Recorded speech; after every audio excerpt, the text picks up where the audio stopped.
HR news YouTube channel, जो आपको रखे हर खबर से अपडेट।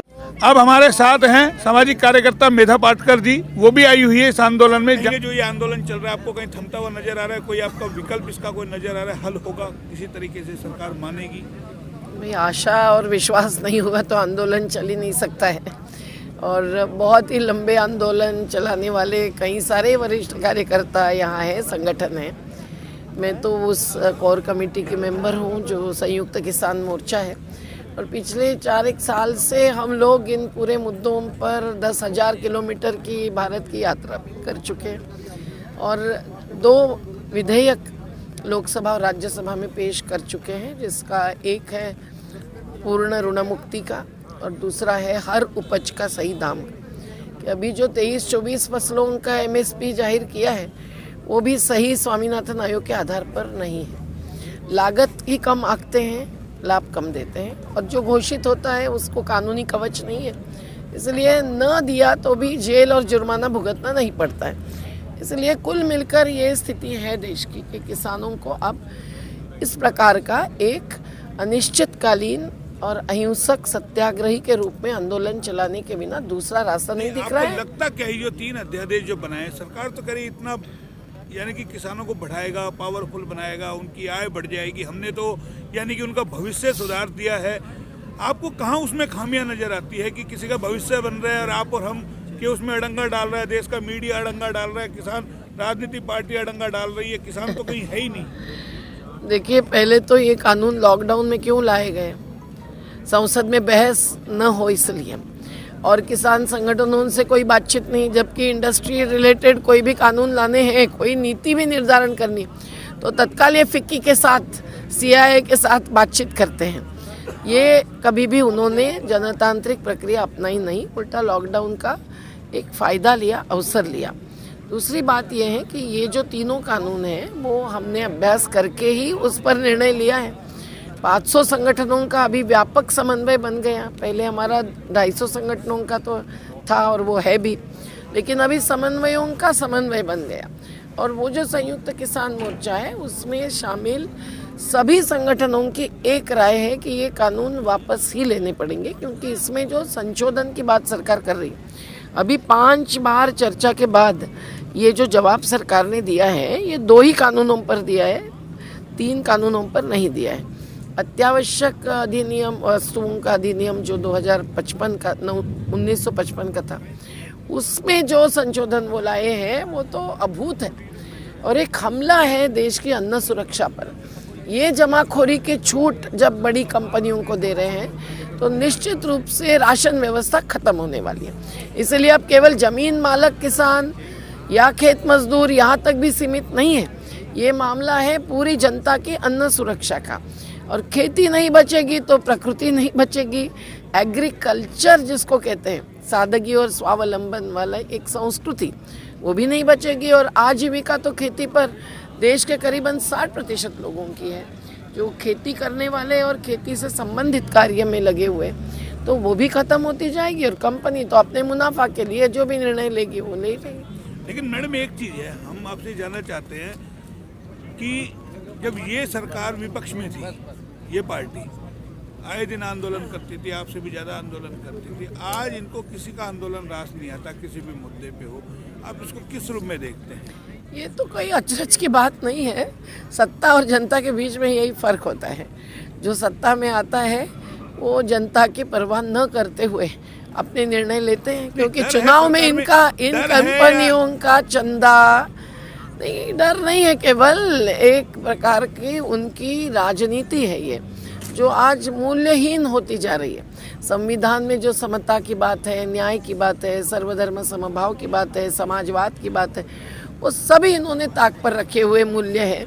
और इनको चुनाव के लिए जिनकी ज़रूरत है उनके लिए ही वो 2 चुनावों के बीच निर्णय लेते हैं, उनके ही पक्ष में, जिसमें से ये 3 कानून मतलब खेती पर हमला है कॉर्पोरेटीकरण का। नहीं, आपने कभी देखा इस तरीके से पहले आंदोलन हुए, चाहे कोई सी भी पार्टी हुई हो, हमने भी 18 साल पत्रकारिता का हो गया, ऐसा कभी दौर नहीं देखा, इतने बड़े बड़े पत्थर काट करके, पेड़ काट करके घेर देना।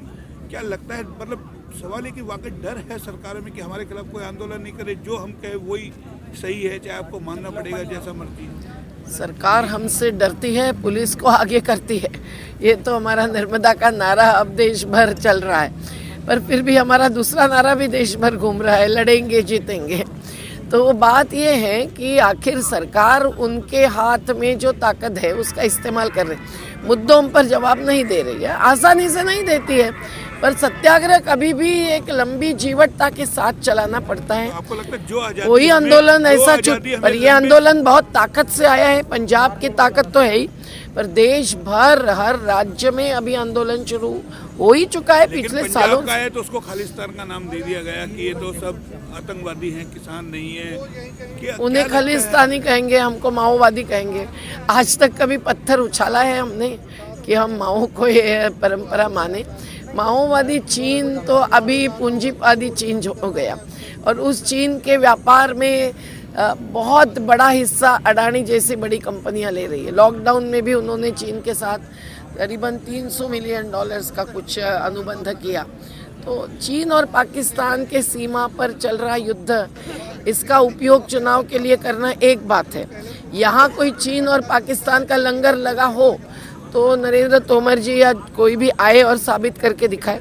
कुछ माध्यमकर्ताओं के द्वारा उन्होंने ये पिल्लू छोड़े हैं, और इस प्रकार के आरोप, जबकि कोई महाराष्ट्र के 92 मंत्री है जो अभी केंद्र में है, उन्होंने लगाते हैं, तो कुछ मीडिया ये नहीं, हर जन संगठन उनको जवाब दे रहा है, उनके घर पे जाकर जवाब मांग रहा है।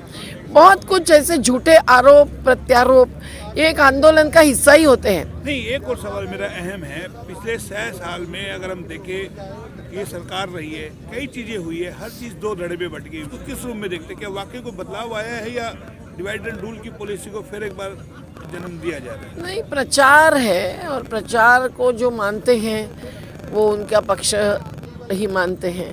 बाकी प्रचार कितना झूठा है ये लोगों ने समझना है। काला धन, 15 लाख, हर चीज़ में गड़बड़ है। और लॉकडाउन में 68,000 करोड़ रुपए की छूट ये विजय मल्ल्या और नीरव मोदी जैसे क्रिमिनल कॉरपोरेट्स को देते हैं, अपराधी बड़े पूंजीपतियों को। और किसान 17 मिनट में एक आत्महत्या क्यों करता है?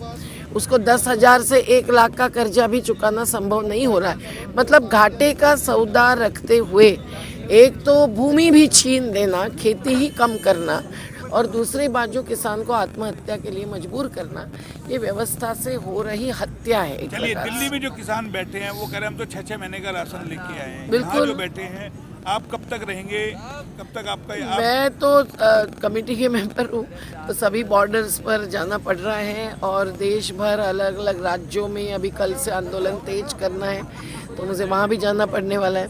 लेकिन अभी 22-23 तारीख से निकल कर हम लोग जो आए, तब से सिंघू बॉर्डर, पलवल बॉर्डर, टिकरी बॉर्डर, सब जगह देखते हुए गाजीपुर बॉर्डर, आज इस जयपुर हरियाणा के रोड पर जबकि डेरा डालना का कार्यक्रम हो चुका है, तो यहाँ के लोग अभी ये 52-84 पंचायत कल करने जा रहे हैं, और उसके बाद इनकी पूरी ताकत आने वाली है। यहाँ पंचायत चुनाव थे राजस्थान में, हरियाणा, राजस्थान, सब जगह शादियाँ थी।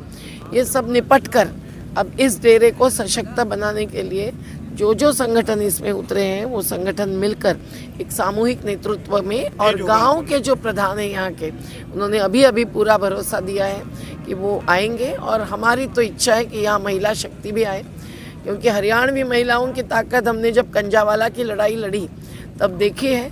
वहाँ की दादी नानी ऐसे जवाब देती है कि मोदी जी भी समझेंगे ताकत लाजवाब है। अब आंदोलन तेज होगा आपका? तेज तो होने वाला है, क्योंकि इन्होंने 5 बार चर्चा तो की, किसान संगठनों ने चर्चा नकारी नहीं। हम कभी भी चर्चा नकारते नहीं। 35 साल नर्मदा बचाओ आंदोलन में जो चर्चा करने वाली सरकार है उसके साथ चर्चा होती है। मोदी सरकार तो संवादहीन सरकार रही है। इस आंदोलन ने ही उनको झुकाया है कि कम से कम कृषि मंत्री और रेल मंत्री या कंज्यूमर मंत्री बैठे पड़े, लेकिन बाद में इन्होंने गृह मंत्री को लाया। मतलब लॉ एंड ऑर्डर सिचुएशन बन गई क्या? वो तो पुलिस खड़े करने वाले हथियार लेकर वो बनाते हैं ऐसी स्थिति। किसान तो अहिंसक है, सत्याग्रही है, न खालिस्तानी पाकिस्तानी हिंदुस्तानी है। तो मुझे लगता है कि उनको आज नहीं तो कल जवाब देने के लिए मजबूर करेगा ये आंदोलन, और ये बुनियादी परिवर्तन लाने वाला आंदोलन हो सकता है।